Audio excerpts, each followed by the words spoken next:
how's everybody doing? I hope happy, healthy, and safe.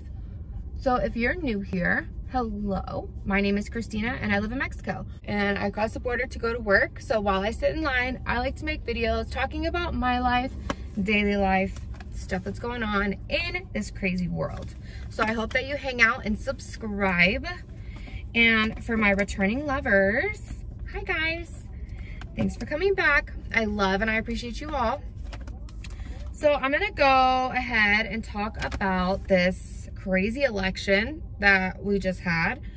I wanted to put my 2 cents in there, let everybody know my stance on it, because I hear a lot of people saying different things and I just feel like I want to be heard too. I want to say my piece.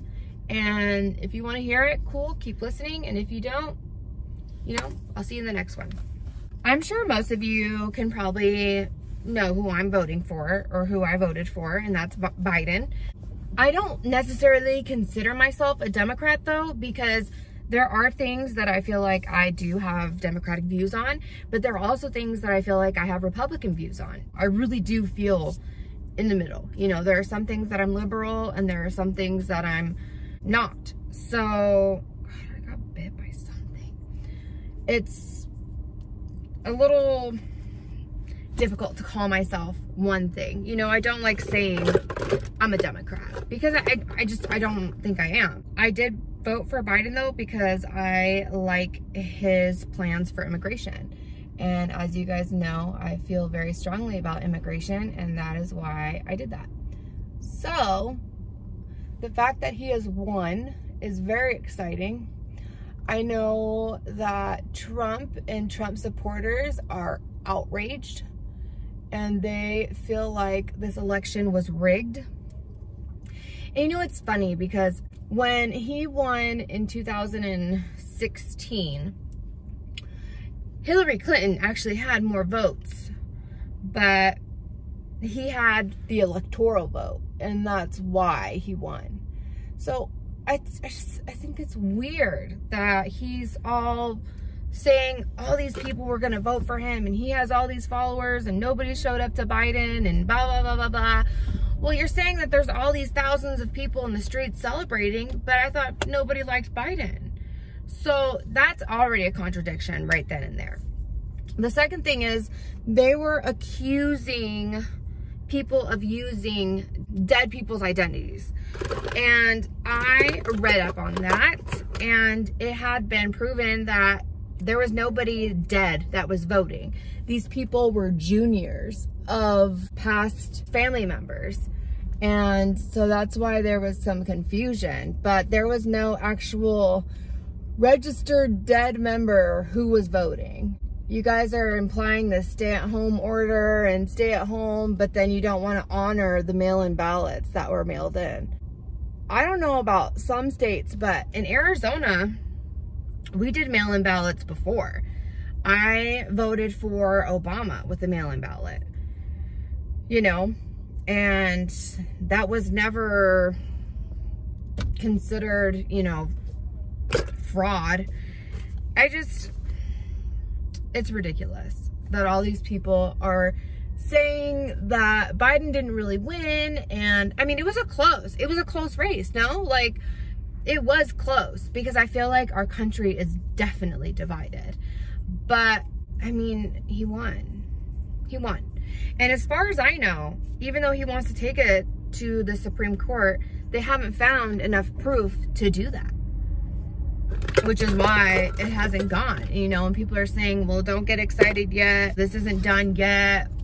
Well, I haven't seen any proof that they're going to even look into it. And you know, he's saying that those people that don't want to look into it, they don't want to show signatures, and there's no reason. You have shown no proof, no reason for them to show this information. So I just feel like he's throwing a tantrum, because he really is just one big child. And he's throwing a tantrum because he's not happy with the results, because he thought that everybody loved him and he was the big winner and all this other stuff. And I know a lot of his people are upset when there's a civil war. Don't come asking us for guns. Well, Biden doesn't want to get rid of your right to bear arms. He wants to get rid of your right to bear assault rifles, if I can talk. He wants to get rid of AK-47s, AR-15s, all the big assault rifles that the military uses. He doesn't want those on the street. I don't feel like that's a bad thing.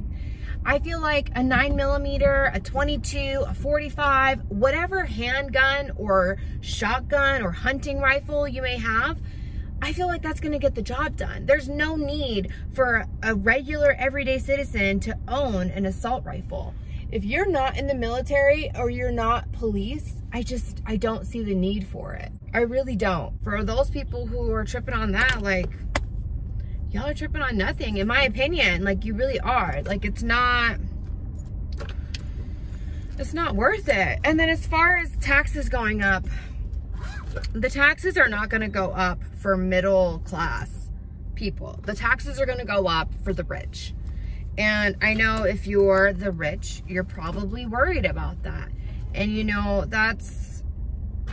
it sucks. That's not something that anybody's gonna be happy about, but it is what it is, especially after the year that we've had with all the stimulus checks and, you know, the extra unemployment and all this stuff.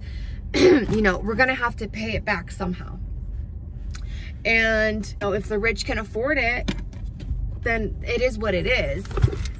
You know, why would we want to make the poor more poor by doing that to them when they can't even afford to live? But for those that are affording to live and make good money, and I don't know.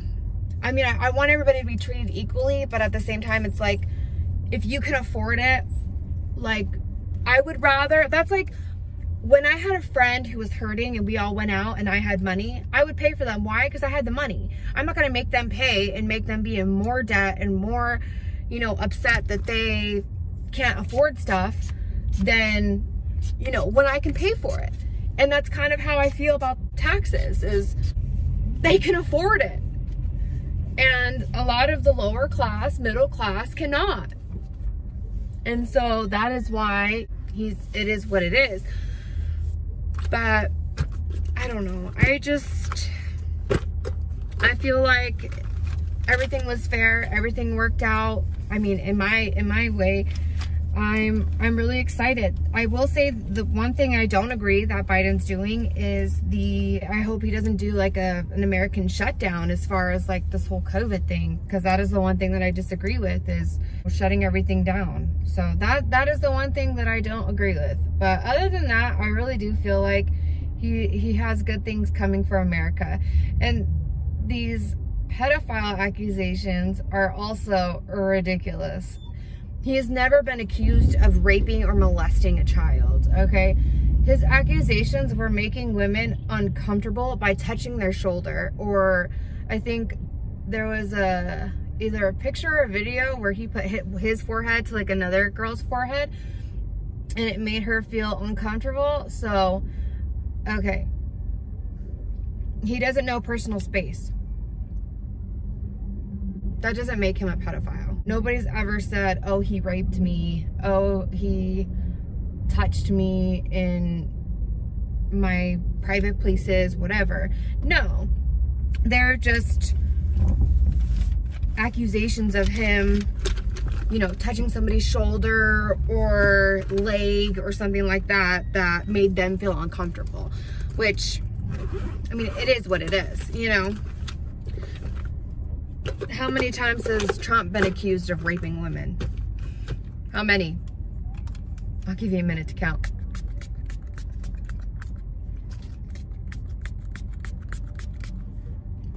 Yeah. Yeah. So, I don't get why everybody's so upset. I really don't. Like, get over it. It is what it is. There was no fraud. There was no, you know, messing around or whatever. It is what it is. And let's just be positive. Let's come together as a country. Let's be united. Let's get over this COVID bull crap. And let's go back to being the amazing country that we are. For reals. Like, let's do it. I think we should. What do you guys think? Yes. Get it together, America. Get it together. Let's just love one another. I really enjoyed Biden's, one of his commercials. I'm gonna play it after this. Hopefully they'll let me upload it and I won't get a copyright flag, but so if you don't see it, it's because they wouldn't let me upload it. Okay, but I am gonna play it at the end of this video. I really hope you guys watch it because it is an amazing commercial, and it really did. I mean, it made me cry. You know, it was very pulled on my heartstrings, whatever. So yeah, I hope you guys enjoyed this video. Make sure you give it a like, share, enter my giveaway. It's still going on until I hit 1,000 subscribers. And of course, as always, I'll see you in the next one. Bye. Good evening. Ella Baker, a giant of the civil rights movement, left us with this wisdom. Give people light, and they will find the way. Give people light. Those are words for our time. Just a week ago yesterday was the 3rd anniversary of the events in Charlottesville. Close your eyes. Remember what you saw on television. Remember seeing those neo-Nazis. Remember seeing those Klansmen coming out of fields with lighted torches, veins bulging, spewing the same anti-Semitic bile heard across Europe in the 30s. Remember the violent clash that ensued between those spreading hate and those with the courage to stand against it. And remember what the president said when asked? He said there were, quote, very fine people on both sides. It was a wake-up call for us as a country. And for me, a call to action. People killing, people dying, children hurt and you hear them crying. Can you practice what you preach? And would you turn the other cheek? Father, Father, Father, help us. Send some guidance from above. These people got me questioning. Where is the love? What's wrong with the world, mama? People living like they ain't got no mamas. I think the whole world's addicted to the drama, only attracted to things that'll bring the trauma. Overseas, yeah, we trying to stop terrorism, but we still got terrorists here living in the USA, the KKK. I can't believe they still hating blacks today. Cause if you only have love for your own race, then you only leave space to discriminate. And to discriminate only generates hate. And when you hate, then you're bound to get irate. Yeah, madness is what you demonstrate. And that's exactly how hate works and operates. Man, you gotta have love and to set it straight. Take control of your mind and meditate. Let your soul gravitate to the love. People killing, people dying, children hurt and you hear them crying. Can you practice what you preach? And would you turn the other cheek? Father, Father, Father, help us. Send some guidance from above. These people got me questioning. Where is the love? The love. Where is the love? The love. The love. The love. Where is the love? The love. The love. So the question for us is simple. Are we ready? I believe we are. We must be. We can choose a path of becoming angrier, less hopeful, more divided, a path of shadow and suspicion, or we can choose a different path and together take this chance to heal, to reform, to unite, a path of hope and light. This is a life-changing election. This will determine what America is going to look like for a long, long time. Yes, it is. Character is on the ballot. Compassion is on the ballot. Decency, science, democracy. Yeah. They're all on the ballot. Who we are as a nation, what we stand for, and most importantly, who we want to be. That's all on the ballot. And the choice could not be more clear.